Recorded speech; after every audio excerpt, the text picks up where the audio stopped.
Celebram el Dia Internacional del Comerç Just. Hi ha tota una sèrie d'activitats i, entre altres coses, hi ha totes aquestes paradetes de productes de comerç just. Les organitzacions de comerç just, un dels seus objectius principals és fer la difusió sobre el tipus de vida de productors i països del sud i també sobre el que produeixen, no? Que al final només amb la comercialització dels seus productes poden viure en un mercat convencional. Uns salaris dignes a tots els artesans que ens fan aquests productes, sense que hi hagi mà d'obra infantil, respectant el medi ambient, donant un mateix salari home que la dona. Les associacions són la majoria sense ànim de lucre, amb un funcionament democràtic. Hi ha tota una sèrie de criteris que fa que sigui un consum molt més responsable, molt més ètic i que beneficia les persones i el medi ambient.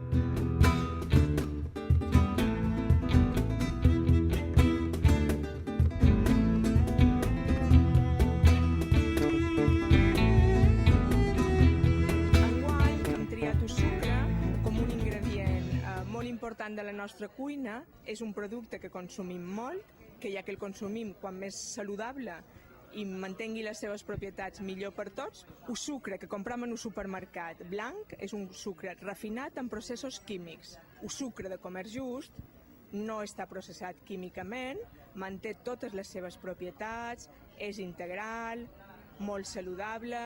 Jo me dedico a fer activitats educatives a les escoles i, per tant, anualment arribam entre 8 i 10.000 alumnes de tots els centres educatius de Mallorca.